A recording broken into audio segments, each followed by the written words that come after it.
Happy Monday, everyone. We missed you. Last week, we were doing a new Scumbassador training in Mexico City and we weren't here. So thanks for joining us. And we are back in the groove. Today, we're so fortunate to have Paul Dunning with us, one of our senior Scumbassadors from the first group of Scumbassadors, as a matter of fact. And he's fresh off a 3-day class at the old school in Rotterdam, plus dinner with Lane and Burtis for about 2 hours. So I'm sure he's got a lot of great information, a lot of good stories. I'm Carrie Fonte with Reuzel Education. You know me by now. If you've got any comments or questions, please type them in the box. And with that, Paul, I'm going to stop talking and turn it over to you. All right. Well, like Carrie said, my name is Paul Dunning. I have been a Scumbassador for about 5 or 6 years. This is one of my good buddy's younger brothers, Ben. So we're going to cut him up today. The main thing I want to talk about today, especially after having just come off of a trip in Rotterdam, is that I think we are so tied to how cool old school and traditional haircuts are that when something more modern comes along, we feel like we're not equipped to approach that. When in fact, I think that's the opposite. I think that if you have a routine and a technique that is based in tradition, you can approach something that might be a little bit more modern or a little bit more avant-garde with a more purposeful approach. So today, Ben wants to kind of go with, I guess, what I would consider sort of a Leonardo DiCaprio and Titanic kind of look, sort of the curtained sort of look. Is that something that you'd see on maybe a Shoreham or a Reuzel poster? No, but with our technique, it's something that is perfectly approachable and plenty easy enough to do. And I can put our traditional Reuzel spin on something that's more modern for Ben. And that's what he's looking for, is someone who's actually making the effort to make that a structurally sound haircut that he can wear all the time. So it's not necessarily a flat top. It's not necessarily XYZ, scumbag boogie, or any of that. But from what we've known and from what we've learned so far, it's going to be an easy to approach look. So like all of our looks, we're going to approach this with the baseline down technique. One of the interesting things that I noticed in the old school is that we can approach the baseline using a shear over comb technique and then still follow up at the bottom of that with a clipper over comb technique. I think that's a really good way to control long lengths of hair and then taper them down into a shorter length and make sure that we have enough length for the curtained, extra weighted look that Ben's looking for. So the main approach today is going to be taking a traditional approach at a more modern look. So let's get started. Now, Ben has a really, really full hairline in the sense that it's almost non-traditionally farther into his forehead than a lot of people. Whereas I have kind of an arch, his arch is almost sort of filled in. In order to find where we're going to start our baseline, I'm going to take my comb, level it right at the peak of his hairline, and then go one way or the other. In this case, since his hairline is so dense and so far down his forehead, the baseline is actually going to chew through a lot more hair than you're used to before you end up setting that part line. That's okay, especially because the approach that we're taking is one where more hair is going to be left in the front with more weight. In fact, he has chosen a haircut that I think complements his hair and facial structure really well. So we'll draw this line through here. We'll meet a little above the apex of his recession where we would normally start this baseline, but because of his hairline, we're going to start a little high. Now, as always, and for those of you who might not have seen a baseline down sort of technique before, we make a perfectly parallel to the ground parting that slightly finds its way through the back sort of crown area of his head. Now again, this might be a little bit higher and a little bit closer to the center of his head than we're used to, but it's going to work out really well for this cut.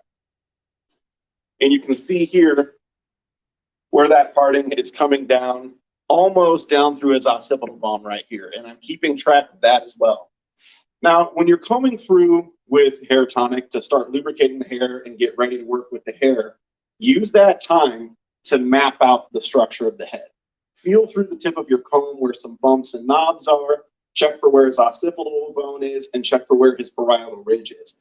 Especially with a shorter haircut, like a really tight skin fade or something like that, those structures are important to be aware of. So without further ado, I'm going to take up this side baseline parting here. I'm going to pull it out all the way away from the top of his ear. And I'm going to make sure that I cut straight across towards the front of his face without beveling in towards his face. That's where a lot of the squareness in a cut comes from. I think it's really tempting to sort of follow the clipper guard principle of sort of following the shape of the head. But there is no technical advantage of following the shape of the head when you're cutting. If anything, it takes away from the squareness and it takes away from sort of the technical purpose of cutting. Now, as I'm working through this baseline, I'm following the shape of the baseline that I made. As long as I'm 90 degrees out away from his head, I can follow this curvature, and even though it's curvature, we'll still have a nice square shape. And I'm going to take this all the way back down through the corner of the nape of his neck, okay? And we're going to now take a vertical parting with a palm-to-palm technique. For those of you who haven't heard palm-to-palm before, you cut in towards your palm with the palm of your shear hand facing it, almost like you were clapping your hands. So we approach it like this for a couple of reasons. One, honestly, you'll cut yourself a lot less, which I've noticed. The other one is I can build up a lot of tension and I can see the hair really well. So I'll go up above his ear here and I'll pull this away from his head. And I'm going to cut from the baseline straight down. Now I'll pull from the front here and put that in with what's up above his ear. The reason I'm doing that is for over direction. Now, there's going to be a lot of over directed weight with the curtain shape that we're making. And again, this is a very traditional way of approaching this haircut, but it's still going to give me the tools that I need for that extra length and that extra shape. So I'm working my way back from that above the ear parting in sort of a traveling guide down along through that baseline. And for those of you that are in school right now, visiting the old school kind of made me reflect on when I did, my first schooling in the industry. And I think it was important to remember some of the things that I just absolutely hated about hair school. Rolling perms, rolling roller sets, blow drying, things like that have given me skills that are invaluable in the barbering industry. When you're rolling perms, you're building tension, you're making partings. So fight through some of the stuff that might not be your favorite so that you can build up those skills for later use. All right, so I've got my baseline set in. And kind of the cool thing about the baseline down cutting technique is that you can see the shape of the hair starting to build into a real haircut. Now, I'm going to use that structure that we made as a panel guide for using my clipper going down through the side. Now, something we always mention, but I think it's very important. Ben has light colored hair, so I'm using a dark colored comb. If he had dark colored hair, I'd use a light colored comb. In the same way that using the skin tone of the palm of my hand helps me see the hair, it's the same thing for a comb. If my hand's not behind it, I need the comb to be the source of the contrast so that I can see the hair. So I'm holding this straight away from his head, and I'm just cutting right underneath that parting that I built with the shears. And I'm following the curvature of that baseline all the way down through the corner of his nape. This is going to force a tapered shape into this haircut. It's going to take a lot less effort than if I started with a long clipper guard and then tried to taper through that long clipper guard length. And I think sometimes people feel as though using a long clipper guard will help save them time, when really I think it adds an extra step of trying to blend out, a rounded shape that you put in with the guard. So keep that in mind, that the clipper over comb technique is a very efficient one and a very, very accurate and precise way to approach cutting hair. Paul? Yes, ma'am. May I interrupt you for, well, I did interrupt you, but there's a question. That's what I'm interrupting you for. Sure. Don't say no to Carrie. Yeah.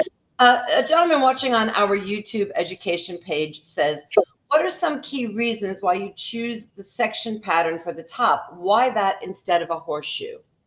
Okay, that's an excellent question, and it's an educated question because the horseshoe parting is a very common approach to a men's haircut, and there are times where that's the best approach. In this case, this is a longer hair shape, and I really want to make sure that I don't cut any of the usable length out of his crown. I think a really common mistake in men's haircutting is taking away from the length in the crown and then having that, sort of colic standing up. So the horseshoe parting, you could run the risk of cutting into the crown and not being able to control the colic later on. Again, use all the tools at your disposal. If you feel like your horseshoe guide has enough of the hair to keep that colic down, go for it. But if you want to make sure that you can control that colic and force the tapered shape into his neckline, I think personally that the baseline down technique is the approach for that. So that's a good question, and it shows that you're sort of comparing ways that you do things to the ways that we do things, and that's sort of how we approach haircutting at Reuzel in general.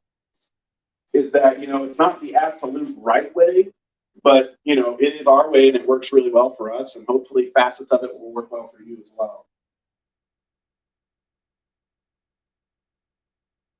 So in the barbering world, it's so common that, right now everyone wants a really close skin fade or a really, really tight taper. And I think, using a clipper, which is normally used for those short shapes, more like it was a shear on the sides like we're doing now, is an excellent, excellent approach. And as you can see, that shape is starting to form really nicely. It's a very traditional shape. But we're going to be able to use it for the structure of a little more modern look. Man, thinking about it, Titanic came out a long time ago. It's not really that modern of a look, I guess.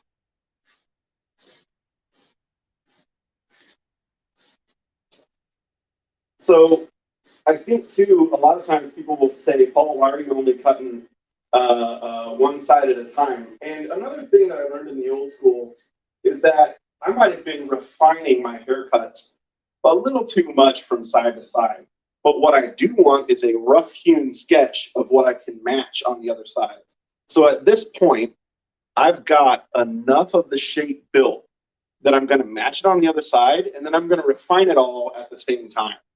That's something that Duncan, one of the main instructors at the old school, mentioned to me. So the reason that we would refine all at the same time is artistically, your mind doesn't have to switch from something very technical to something very creative and back and forth. You can kind of just stay on one boat for a little bit longer that way. So I'll show you how I'm going to go and cross through the back of his crown here. Now we mix our hair tonic in with our water as a lubricant, as a little bit of an antiseptic, but also because it has a really nice sort of aura of a masculine, sort of gentle fragrance. So it's a multifaceted sort of miracle elixir for us.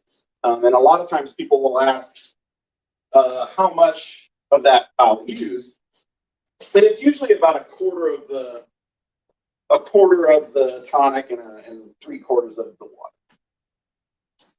So again, we're going to go through and make the other baseline parting here. So I'll match up here on the front. We'll push through, find that next spot. And again, I'm going to use my shears to have a little bit better control of this longer length up top. And for that gentleman on YouTube, I'll show you how we kind of match these two partings. Because they look quite a bit like a horseshoe, and it's easily modifiable to sort of drop this in the baseline technique. So you can see, you know, up until about this point, it's a horseshoe. We just drop it down to make sure that we have the usable length up here.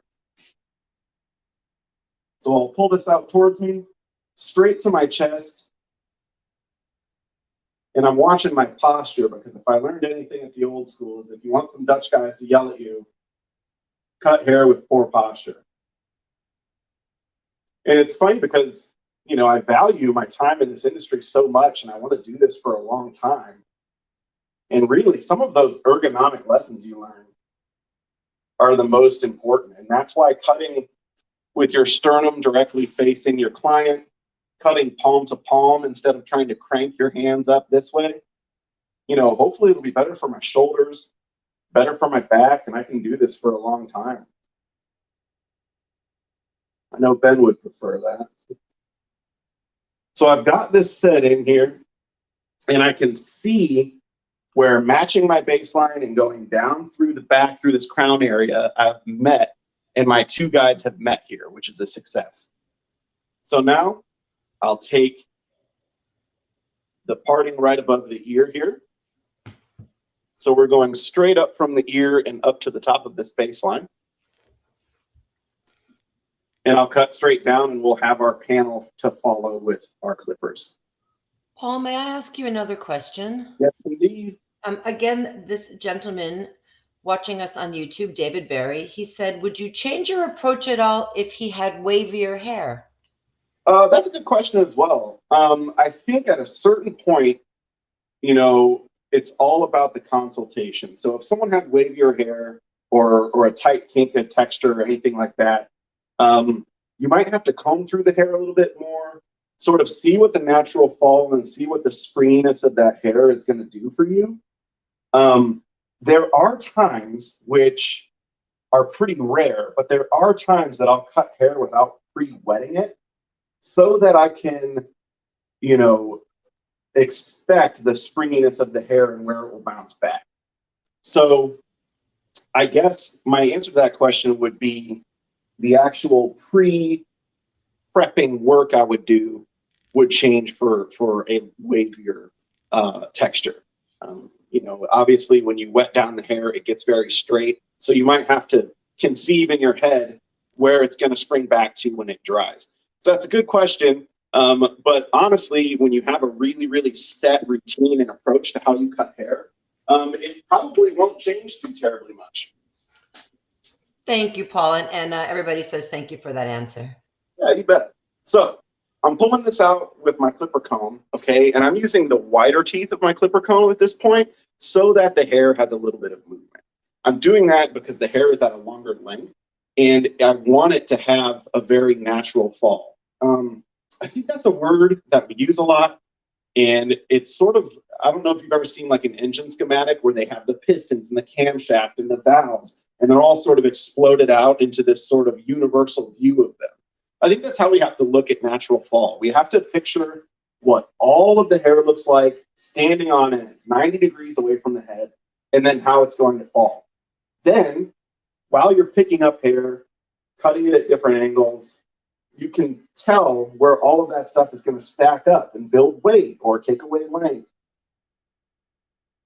or over direct. And I think it's important to always be thinking while you're working.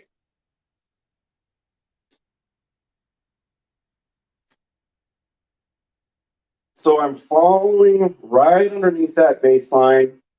I'm trying to keep my comb flat to the head, 90 degrees to the head. And I'm kind of using my middle finger to direct it further away from the head. So it's almost like a little kickstand to help measure how far away I'm going.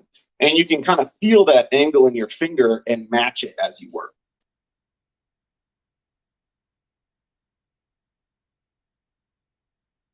I think another good reason that we use the you know, wetting the hair and using hair tonic as we work is that the hair falls a little nicer. So right now in the room, you know, Ben doesn't have hair floating around in his face, tickling his nose, you know, irritating his ears. So really, we're trying to do everything we can to make our client as comfortable as possible as we work. So having that hair just fall straight to the ground is a nice touch. This is the first Facebook Live I've done in my new shop. And it's been so inspiring having my own space. And when Reuzel, when we came out with our new facial line, I decided I was going to start offering facials in my shop. So I bought some new tools. I'm stocked up on the Reuzel facial moisturizer and the under eye cream and everything like that. And that's another thing, is to kind of try to keep in mind what your licensure allows you. Since I'm a cosmetologist, I was formerly trained in facials.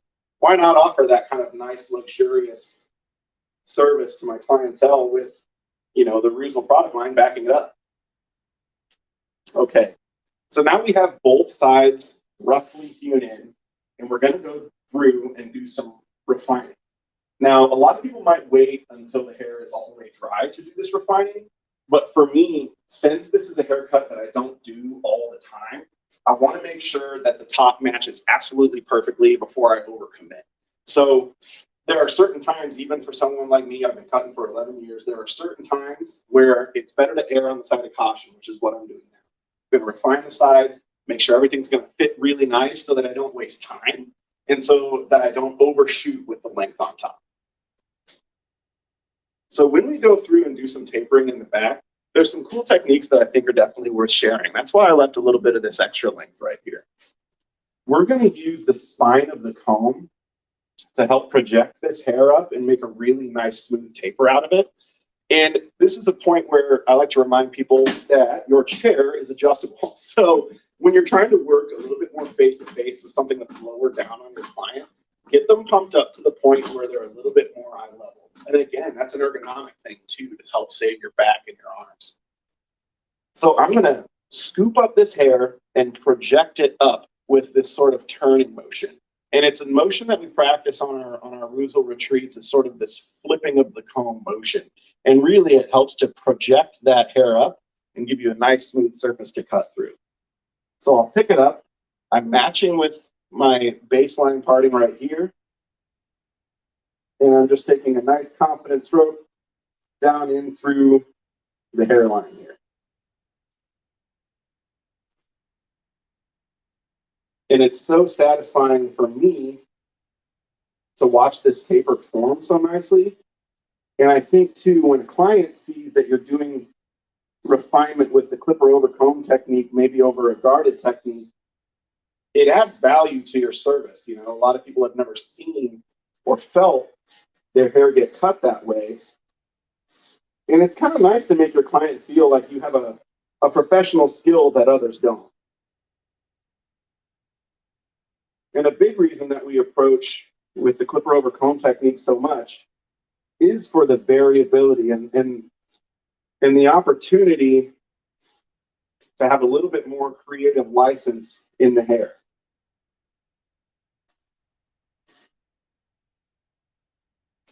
So we've got this side tapering down in nicely, but there's a point where his hair is kind of causing a little trouble and growing in a direction that the rest of it didn't. It's kind of like cross-checking a math problem. We're going to approach this from the other way to get this hair to stand up. So it's okay to take your comb and push down in order to get that hair to stand on end, and it will help with the blend. So I'm going to use kind of this pencil technique with my clipper so that I can get an angle where I feel like I can control that hair nicely.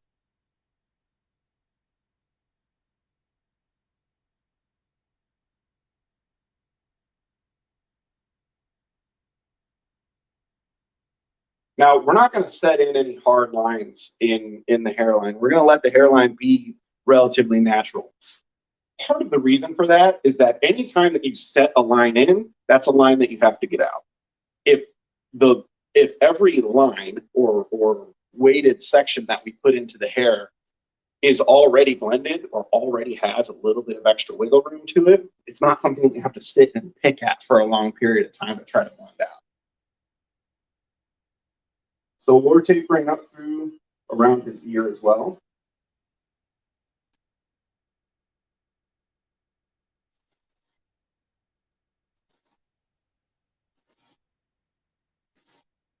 I had the opportunity to have my hair cut at Shoreham while I was in Holland. And it's so interesting to be able to get a haircut from someone who's as passionate about the industry as you are. And I think, you know, not to be preachy or anything, but you should find those inspirational people within the industry, in the state or the country that you live in, and visit with them. You know, be in a support group with them. There are times where there are egos or competition in barbery, and I don't think that that serves anyone any good purpose except for frustration. There's plenty of hair to cut, so go visit the other people in your town that care about hair as much as you, and enjoy the craft with them, because we're so lucky that we have a craft that we enjoy this much. It's not worth bickering over. Again, I'm switching over to a pencil type grip just because I don't want to have my elbow so high in the air as I'm cutting. So I'll switch to this pencil grip and lightly float through this back section.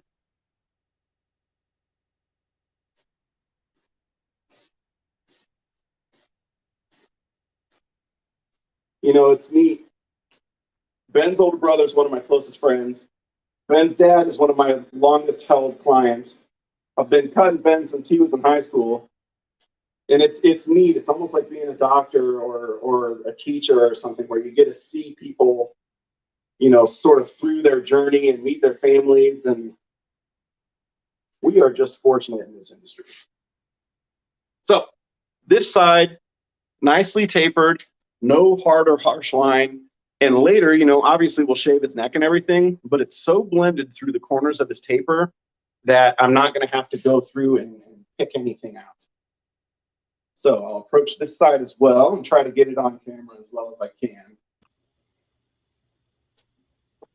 Paul? Yes, ma'am. Speaking of family, let me tell you where we have Reuzel family members joining us from today. Right. Here in the United States, Colombia, Guatemala, Venezuela, Myanmar, sorry if I said that wrong, Sweden, the UK, and Canada. Wow.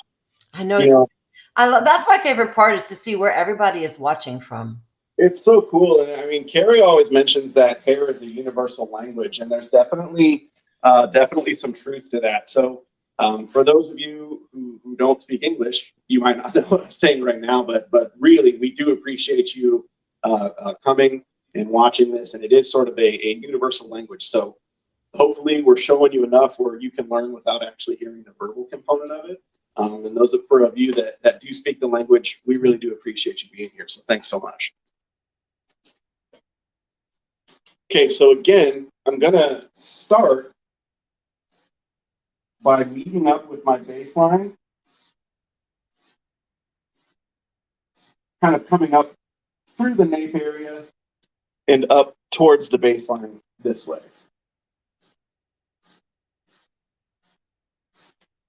It's a nice blend coming through. And it's kind of funny, but Ben's hair is quite challenging. In through his nape, it gets almost sort of this fishing line dental floss lightness to it, and the texture of it changes as well.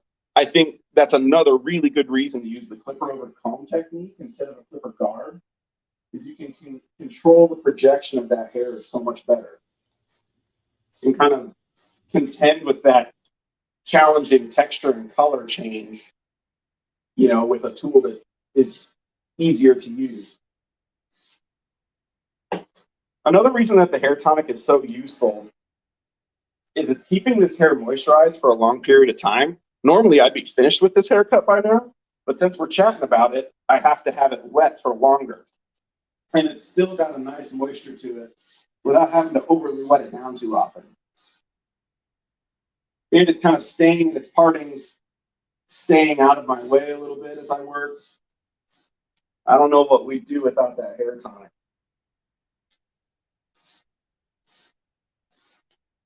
So as you can see, there's definitely some weight building up in through here, and it's so tempting to start cutting at it right away. Try to avoid that so that you have the hair to work with when it comes to using the shears on top. And, you know, we kind of joke about it, especially, you know, Rob, that the top hair is the fun hair. You know, I know so many guys who can do such incredible fade and tapering work. and they might neglect working on the top a little bit, when really that's what the gentleman is working with when he styles his hair. That's what people are seeing and kind of admiring when they look at his hair. So leave plenty of that length, and we're going to start working with it right now, actually. So I switched to a different comb, a thinner one that's easier to hold in my hand, and one with much tighter, finer teeth. It's going to be easier for me to get good grips on this hair and have really purposeful partings. So the way we're going to start is by coming through and combing all this hair back. I'm going to lower them down so I can get a better look. And I'm going to take a parting from behind both of his ears and kind of up through the round of his head. This is a really good way, again, to make sure that we don't cut valuable hair out of the crown of his head, so that it's as easy as possible for him to style at home. One of the things we always say is, you know, it takes a blow dryer to cut a good haircut, but it shouldn't take a blow dryer to wear a good haircut.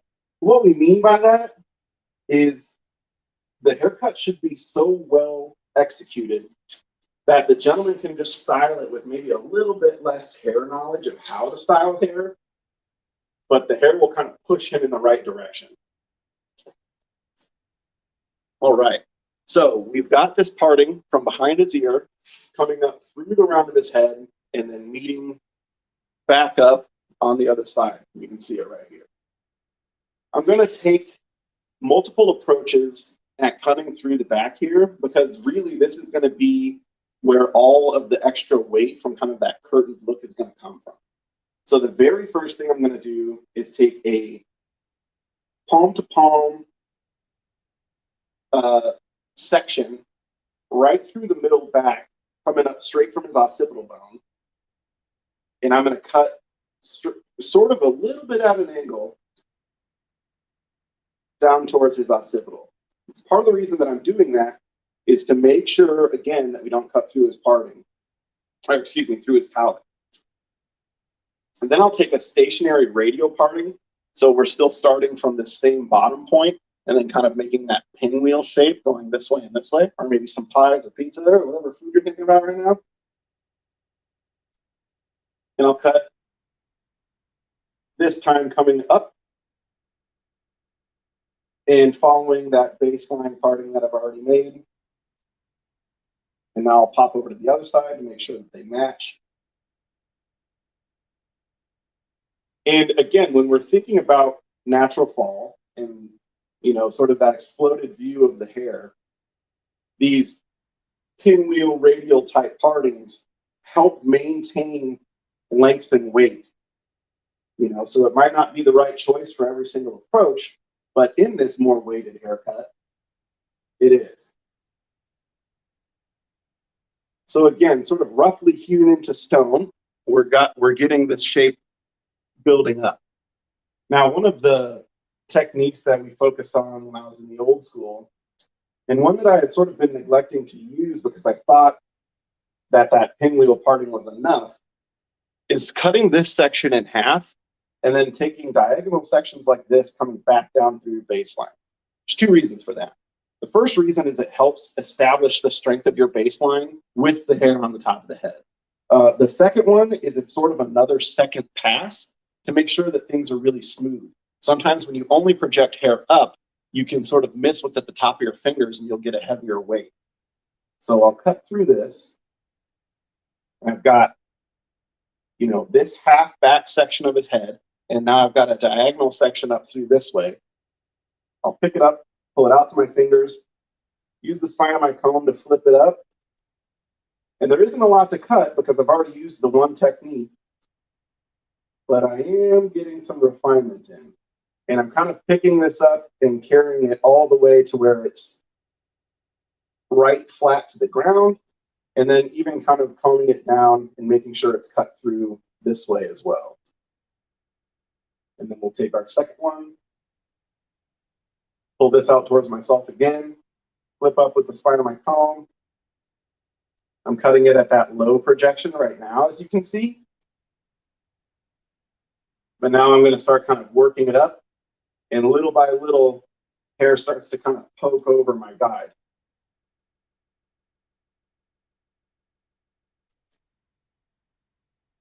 And you can see that that's really starting to smooth out and make a nice shape as we come through.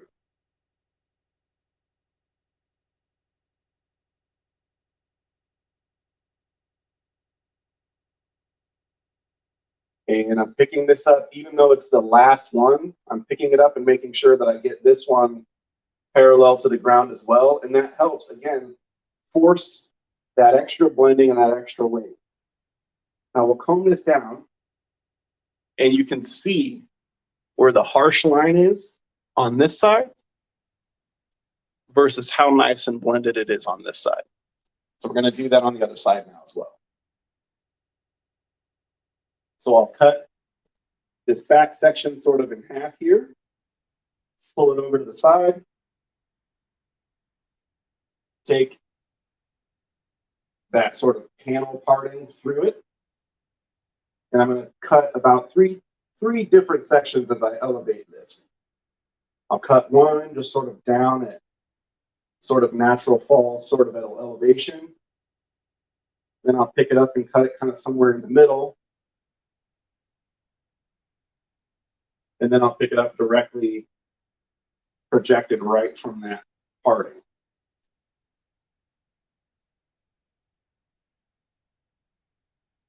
And again, that hair tonic is helping me control this hair, you know, later into its state of moisture than you probably would be able to do with just water.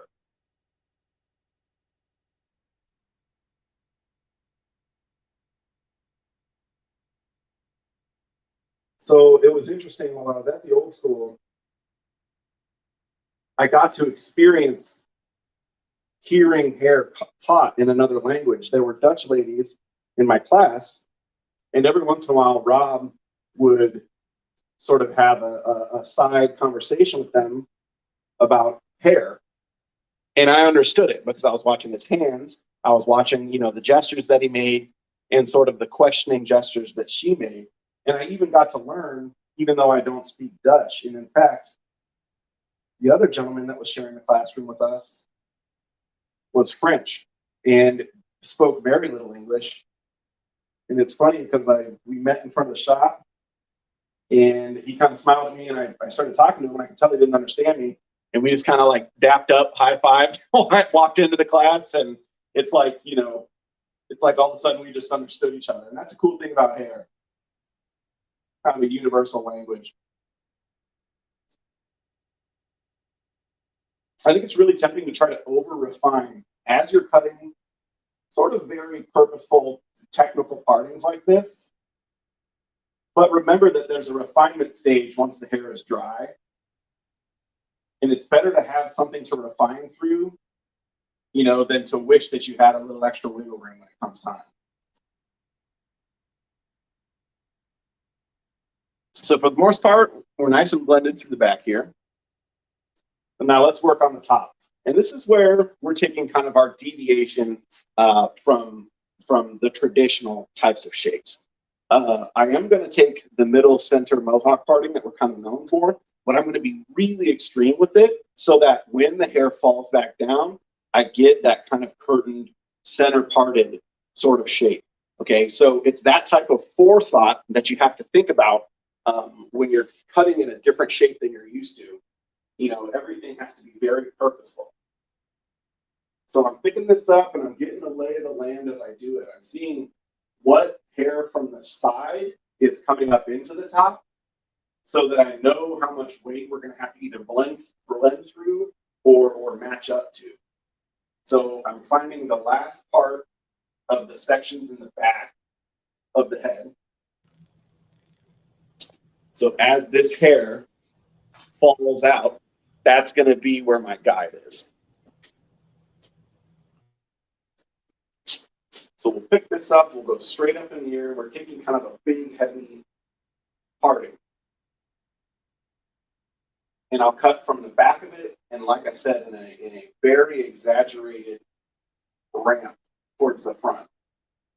And when I called Ben about being the model, you know, his one concern is wanting to make sure that he could maintain that center part and that length on top. I thought it was a good opportunity to show something that we don't normally show. So now that I've cut that, I'm going to take the center kind of right over the, you know, round of his head and make sure that those corners from cutting such a thick mohawk section are cut out. And what I'm finding is they pretty much are from the sectioning that we've done on the sides already. So as we can see, there's plenty of length and weight for him to still do the center part and shape, but I do want to make sure that these extra, you know, parts that are hanging over are blended. That's where Ben's kind of getting my traditional approach of a very structurally sound, long-lasting haircut mixed in with a cut that I normally, you know, don't do on a day-to-day basis. So, you know, don't let traditional haircutting limit what you can provide to your clients. So I'm going to start from the round of his head, and I'm going to go through what would be the apex of his recession, you know, where that kind of V-shaped forehead marking is. In his case, he's got so much hair that goes through it, it's kind of non-existent. So I'm just kind of use a little bit of creative license and just sort of force that in. So I'm taking this sort of diagonal shaped parting, as you can see right here, and I'm pulling it back to meet with the last baseline from the back. And I'm cutting it at that low projection, okay? Now, the modification that I'm going to make is I'm not going to do those parts where I go up a little bit, up a little bit, up a little bit, because it will blend some of that heaviness out. I want to avoid that. I'm going to do any of that extra blending that I have to do in the refinement period of the haircut. And really, patience is a virtue in cutting hair. I think it's nice to get clients in and out. The client doesn't want to spend hours in your chair, but there are those extra steps that you take, again, that add value to your service. So pick this up down at its sort of natural fall projection here, just kind of rolling my fingers right through it. And I'm making up, you know, the graduated shape. I'm strictly doing that based on the direction I think looks best.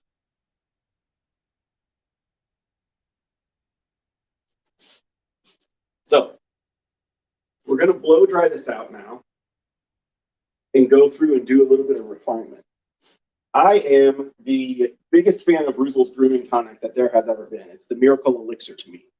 But this is a natural falling sort of shape. I'm going to use the surf tonic instead.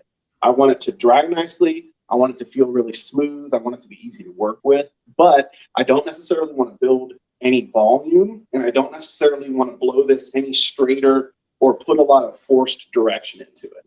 So that was perfect timing, Paul, because I was just going to ask you, or just going to tell you, I'm going to start asking our viewers sure what they want you to finish with. So yeah, and keep in mind that when we finish, we're going to try to use something really lightweight and kind of let the hair lay at a natural fall. And that's one of the cool things about our line of products is that we have a product for every single style of hair, texture of hair, and color of hair, all of it. So there's plenty of options, even with the lighter holding products, for what we can use with that. Now I'm picking up and really aerating, making sure that this surf tonic touches all the hair. It's got a pleasant smell to it. And I'm not trying to soak the hair in it. I'm just using this as sort of a style aid, just a little bit of a lubricant.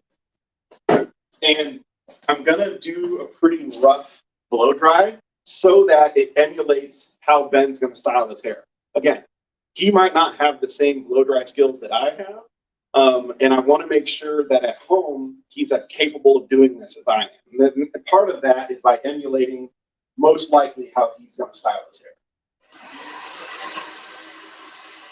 So I'm going to blow this in a sort of to the back direction very roughly with my hands and try to aerate through my fingers as I go.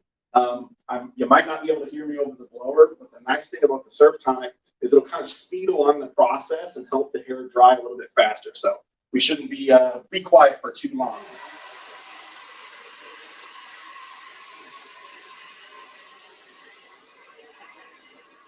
And again, I'm not trying to blow any volume into this.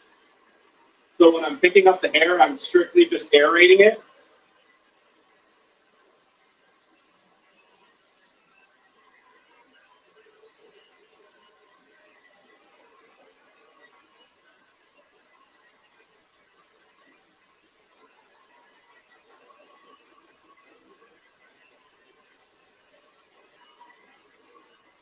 And as I'm working, I'm sort of checking on my haircut as well. You know, this isn't just wasted time. I'm checking where things are going to fall. I'm checking where there's extra length, and I'm planning ahead on how I'm going to texturize.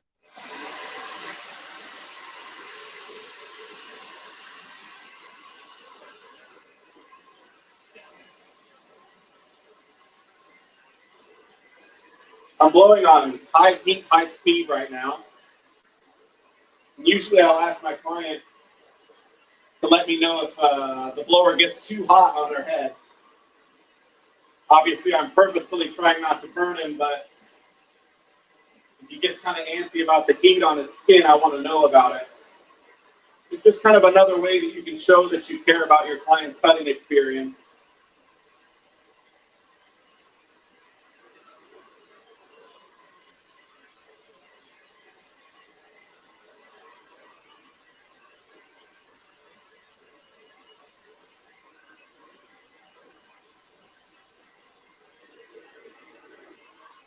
Oftentimes during the blow dry, since there's not much else to do, you can chat with your client about what products to use, about how to approach styling his hair. It's a good opportunity to potentially sell some retail and add a little bit to your ticket.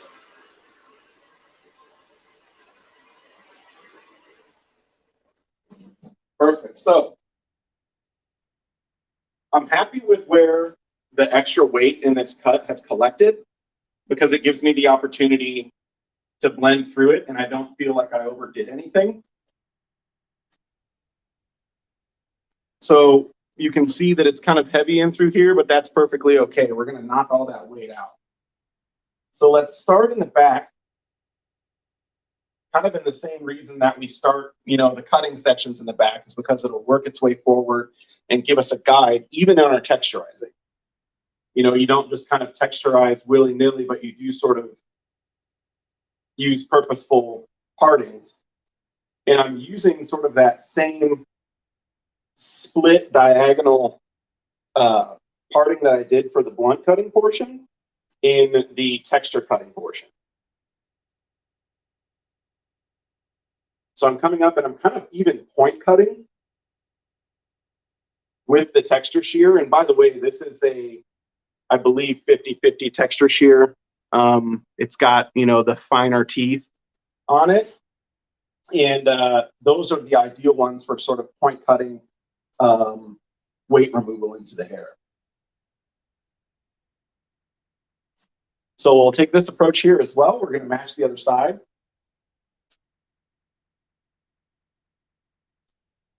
And I'm moving the shears as fast as I move the comb. That's something that Lane taught me early on, 5 or 6 years ago. As long as you're moving your comb as fast or faster than you're moving your shear, you won't run the risk of over texturizing or cutting a blunt line into the hair. And it's something that you can practice without even cutting. I think it's important to practice that only moving your thumb and holding the shear very still as you work. You can practice that just sitting at your desk, Netflix and chilling or whatever you do. So we've got the back nice and texturized through. It no longer has that heavy weight to it. Now I'm going to sort of emulate Ben's natural mid parting as much as I can. So since this hair is dry, I'll pull it straight back, let it kind of spring forward, give it a little nudge forward with my hand, and you can see it's not a perfectly centered mid part. It would almost be too purposeful if it was. You can see that it's almost like a ½ inch over to the right. That makes it look natural and purposeful. It doesn't make it look like he sits in the morning and puts a laser beam straight line right down the middle of his head. So let the hair fall where it wants to naturally. Now I'm going to pick up this graduated part right here and really focus on not going too high with it so that we maintain some of that weight. And I'm going to just poke some texture and blend that graduation line in through here. And you can use your shear as sort of a staging point where you can kind of flip and hold the hair with your shear. That can save some time as well, so you're not fumbling trying to hold it up with your fingers. You can just close your shear and use it to project the hair up and have a better look at it. And as you can see, I'm trying not to go past that 90 degrees straight away from his head. I'm trying to just texturize, you know, at the round of his head here.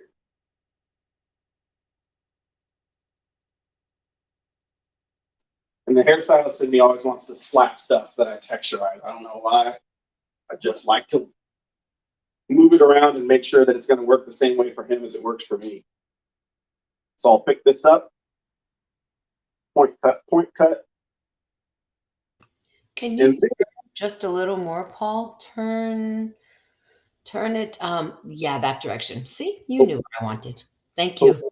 So part of that is so that we can see a little bit of this extra weight here. We're going to kind of poke into that to take away from it.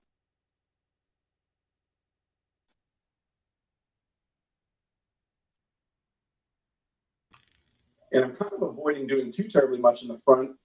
That's sort of a money-making piece for Ben. You know, he wants that extra length there. I don't want to take too much of that away from him.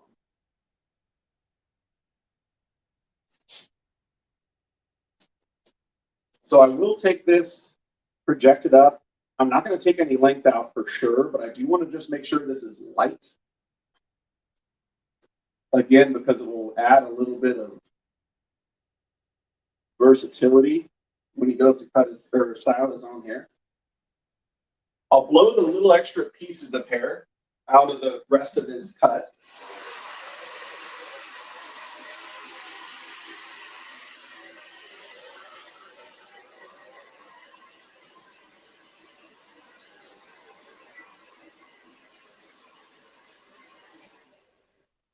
Now, did we come to a consensus about what people think we should use in here? We only had one response, but it was for one of my favorites, clay matte pomade. Yeah, clay matte pomade is definitely a good one. Good for dry hair. If you like the clay matte pomade, you should look into our tubed product line. So we have 4 different tubes. They're all flat in color, and they're all water soluble. So everything that people like about the clay pomade is built into these products as well. So you have a fiber gel that works just like a gel that you would think, but it doesn't get crusty, it doesn't get flaky or hard. Matte styling paste, which is pretty similar to matte clay. Fiber cream, which is very similar to the fiber kind of grooming type of pomade that we have. But what I am going to use is grooming cream for natural falling, kind of flowy, lightweight hair. Our grooming cream, I think, is the best on the market. It will help break the hair up a little bit. It won't add any shine to it. And he'll have sort of a touchable, brushable hold for the rest of the day. So I'll use about 2 knuckles worth like that to make sure that I can work it through all of the flexible hair on the top of his head.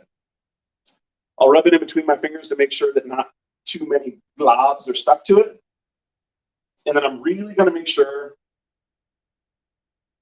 it's well distributed through the top.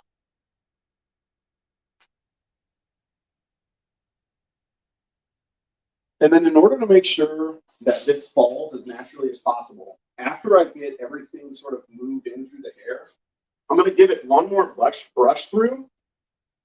I'm going to pull it all back. And then I'll bust it up with my fingers. And for the rest of the day, this should wear just sort of in that natural, sort of effortless shape that Ben was looking for. So you can see it's just a nice, full, kind of, well-tailored, well-tapered shape. Let's get him up close. There he is, Ben. You're so pretty. And we'll split that middle part, and we'll let him wear it like that. It's causing trouble now. Sorry for the motion sickness, people. So the rest of the haircut is strictly just refinement at this point. I'm going to go through his neckline, clean that up, clean up around his ears. But it looks like our class is pretty well drawing to a close. So I'm just going to go through, clean up his neck. And like I said, on Carrie's behalf, on my behalf, on the behalf of all of Reuzel, we really appreciate people taking the time to get a little bit of continued education, a little bit of hopefully inspiration and motivation. And we really appreciate your time. So thanks a lot, you guys. Thank you, Paul. There's a lot of really nice comments. Thank you, everybody watching. A couple questions, Paul. There was one that was a little bit long, so I asked the gentleman who wrote it to send it to me in an email, and I'll send it to you. I just wrote my email address there for everybody watching. Any kind of questions, any communication you want to chat with Paul, send it to me, and I'll pass it on to him. We appreciate you very much spending your Monday with us. We look forward to seeing you next Monday. Dustin Jones will be joining us from Rolla, Missouri. And keep coming back every Monday because we've got a whole new crop of people. Maybe you've not seen them before that are going to do some Facebook Lives for us. Thank you again for all your support of Reuzel. Be safe. I can't even talk this Monday. Be safe and stay well. Thank you. Bye-bye.